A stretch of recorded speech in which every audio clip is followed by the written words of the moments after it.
Hi, and welcome to my very first YouTube DIY. Today I'm going to talk about how to fix loose ceramic tiles on your floor without destroying the tile. Normally you would have to smash the tiles and replace it with a new tile, but I don't have any new tiles as these tiles are discontinued. So I have this problem right now in my kitchen, and I had the same problem in my bathroom. So I fixed the one in the bathroom, and it went so well that I decided to make a video for the kitchen area. Okay, so as you can see here, the grout has been cracked and crumbling. That's because of the tiles being loose a little bit. There's nothing wrong with the grout itself other than the fact that the tile being loose will cause the grout to crumble. So you can see over here in this corner right here, I'll get my camera lady to zoom in on this. If you can see how the tile moves a little bit, so that breaks the bond between the tile and the grout crumbles. So I'll show you how to fix that with some epoxy.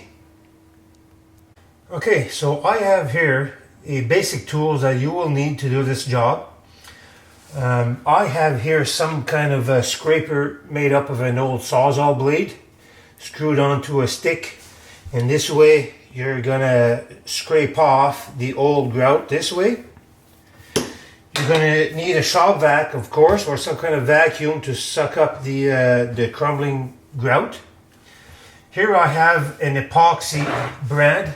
I just happen to have some West Systems epoxy at home from an old project, so I use that. So here's the resin, is the 105, and I apologize for the label being rubbed off here, but it's 206. That's your hardener.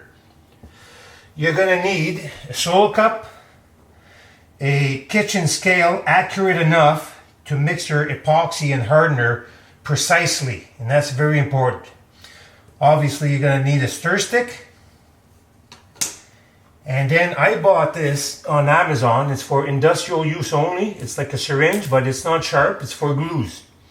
So you're going to take your epoxy and then you're going to fill in the hollow grooves between the tiles until it's full, and I'll show you a video later on how that's done. Alright guys, so I'm getting ready here to remove the old grout. I have my scraper over here, and I have my shop vac behind me nearby. So what you're going to do is remove all the damaged grout like you see here, and you'll carefully inspect all surrounding tiles for any cracks that you may see here, like this one over here, and I don't know if you can see that. And there's some cracks over here along this tile over here. And look at all the surrounding tiles. It's another little crack over here. That's because of movement. And there's another crack over here. Very minute, but that may become worse over time if you don't fix it now. Looks like there may be something in this corner as well. And there's a little problem area over here. So you'll have to address all those while you're at it, and while you have some epoxy at hand. So carefully inspect everything. This is another little crack over here. Okay, so we'll get to it.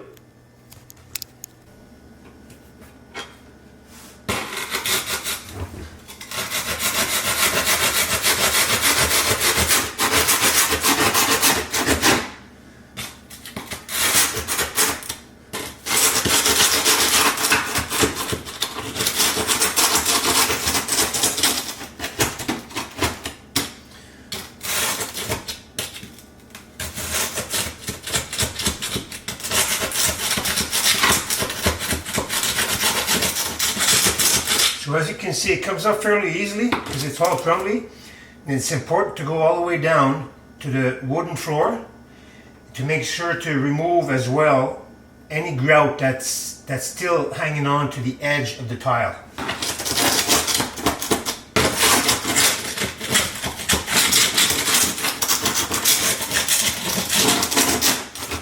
That wasn't so bad.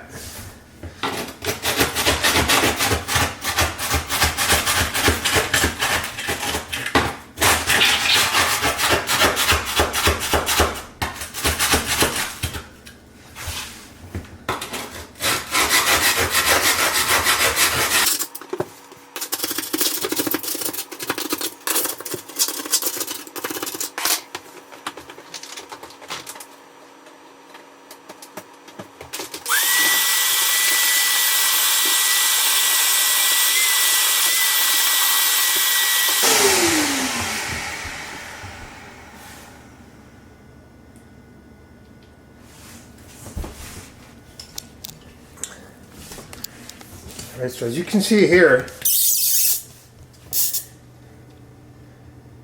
nice and clean, all the way down to the bottom edge of the tile. So what will happen here is the epoxy will flow underneath the tile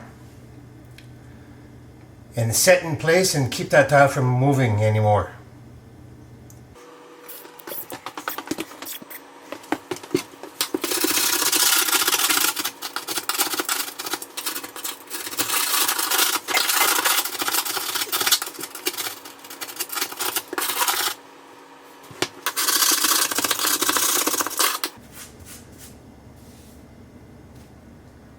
Now you don't have to go all the way around the tile if there's no cracks there. So this tile here had a crack going in here, but it looks okay for the rest of it.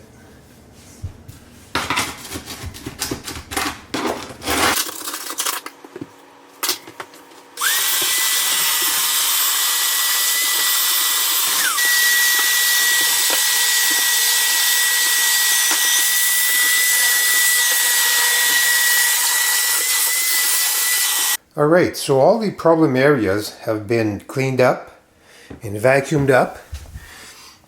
You can see here, if you can focus here, all the way down to the floor, the wooden floor, and the edge of the tile have all been cleaned up to allow the epoxy to go in underneath the tile and support it and keep it solid.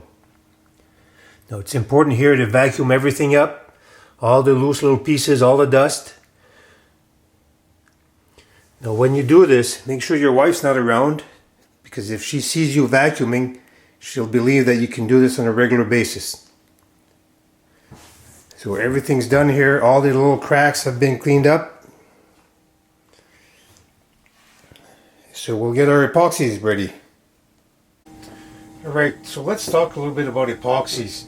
I've used this brand of epoxy before. I know how it works.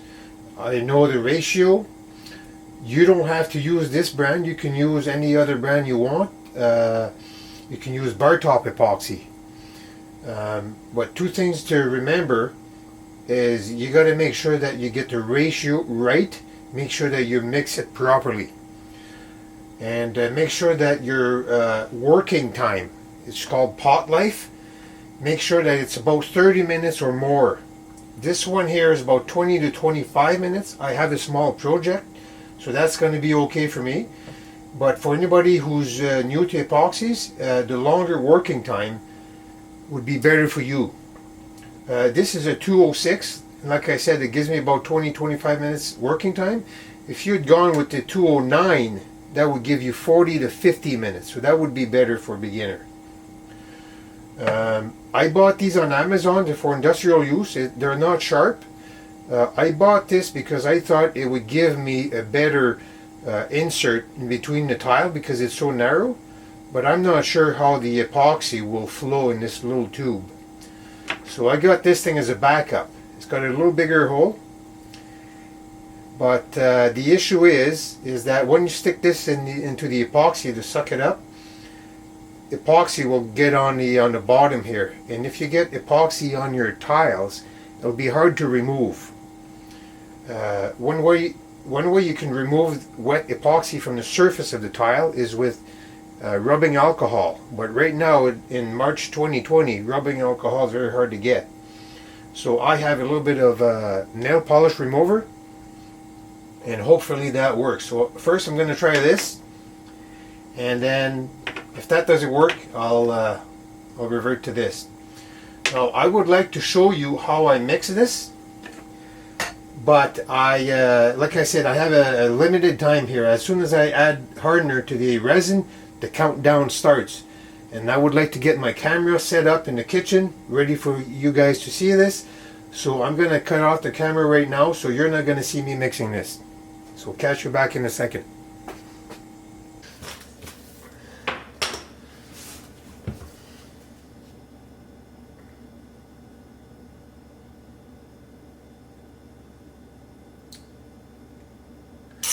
I was afraid of that. The hole's too small. it doesn't work. So garbage.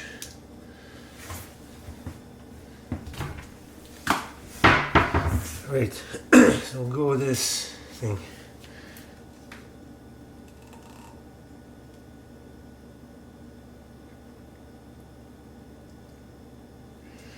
Alright, so that's full of epoxy.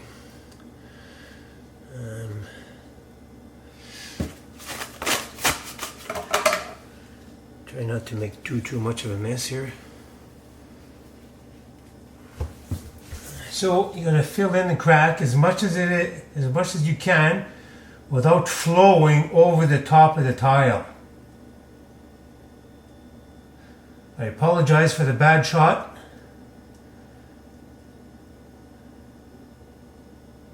Bad camera angle, I mean.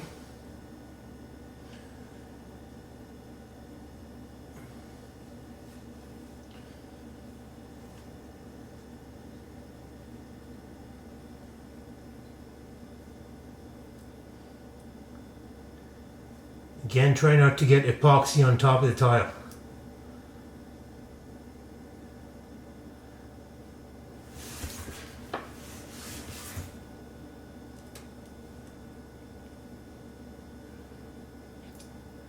See right now, where I started, the epoxy is starting to flow down underneath the tile, which is what we want.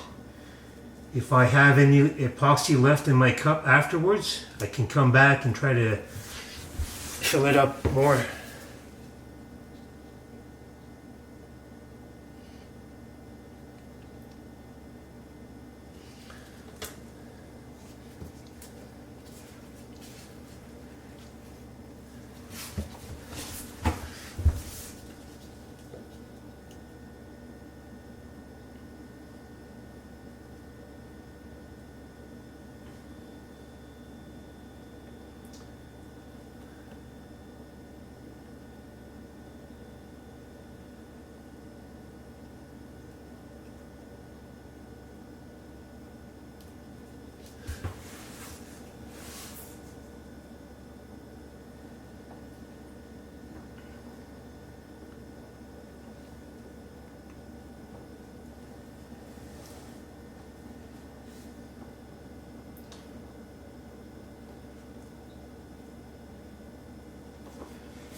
So in spite of my best efforts, I did manage to get some epoxy on top of the tile.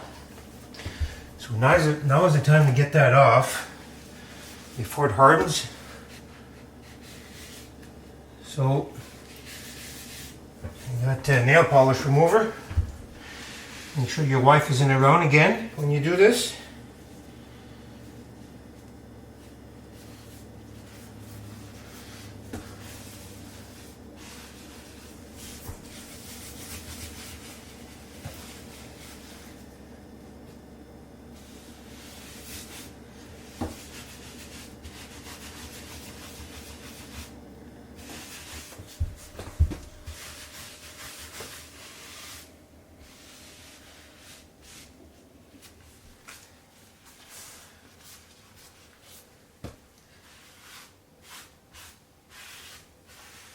Alright, so it's been about 24 hours and the epoxy is all cured now. I don't know if you can see in there, it still looks wet, it's just shiny. So now that's ready to go, the tiles are firm in place, they don't move anymore. What's left now is the grout work. I'm not going to show you that because you guys know how to do grout, but I'll show you a little clip after the whole thing's done. Alright guys, I'm done. And the grout's in, it's all been sponged off, all nice and beautiful, everything's solid and doesn't move. The only thing I have left to do is maybe clean up, scrub some of the dirt out of the existing grout. But other than that, I'm satisfied. So let me know what you think in the comments below. And by the way, I'm not responsible if you mess this up. This is just a an idea that I had, and it works for me. So good luck.